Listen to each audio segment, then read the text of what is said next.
Another old boy was Gordon Hughes. Oh, Gordon, boy, Gordon was the best hand I ever had there. He was a big old strong guy, could drink more beer than any human being I ever saw.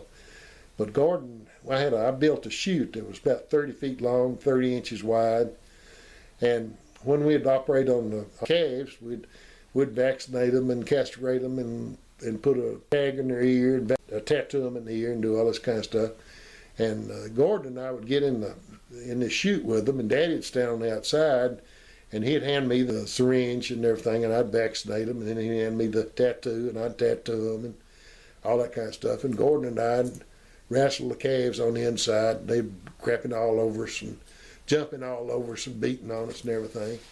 But old Gordon, he'd stay right with me, and we'd go through maybe 75 calves in one day.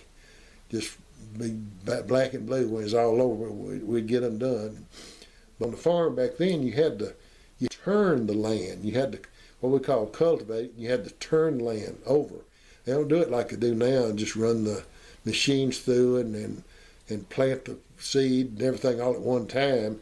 You had to turn the land, then you had to drag it down, and then you had to disc it, and then you planted your corn, you know. And one spring, I told Gordon, I said, Gordon, we need to get the whole bottom turned.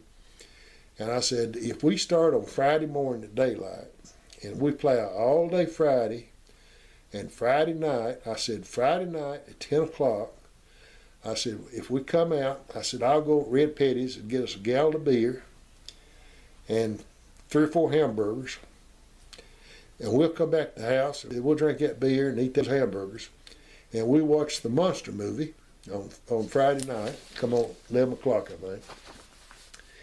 And then after that, we'll go back and we'll plow all the rest of that night, and then all day Saturday. We can finish by on up in Saturday night. We can do the whole thing if you'll stay with me. He said, I'll stay with you. I said, all right. So that's what we did. We plowed all day Friday, all the way up into Friday night. So I quit. I went over to Red's, got the beer and got the hamburgers, and I came back. We was over at the house. And Patty was up at Rockwood. And so we sat there and we drank a beer and had our hamburgers and everything. We went back to the field. And Gordon was over plowing next to the river, and I was plowing over on the back side. And all of a sudden I saw Gordon coming across the road, across the field like this with the lights, And I thought, what in the world's going on? Well, the movie had been about this giant amoeba.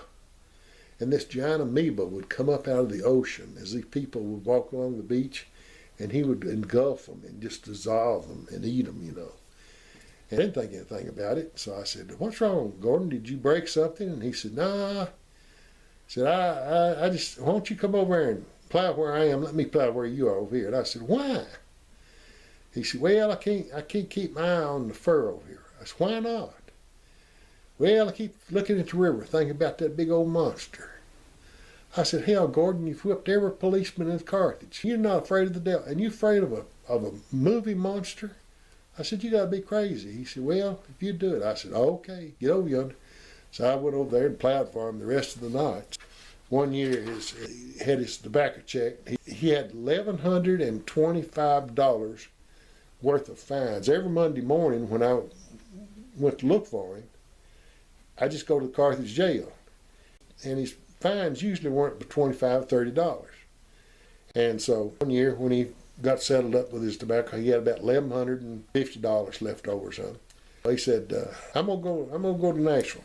I said, all right. So in about 10 days, he called me back. He called me from Red Petty's over there on the highway, and he said, Tommy said, can you come over here and get me? And I said, yeah, I'll come get you. It was in January, so I went over there and picked him up.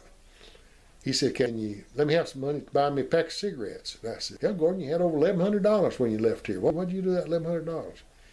He said, Tommy, said, I met the prettiest little woman down there in Nashville you ever laid your eyes on.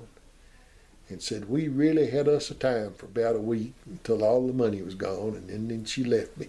Said, she got through his $1,100, what he'd worked for all year. Poor old Gordon.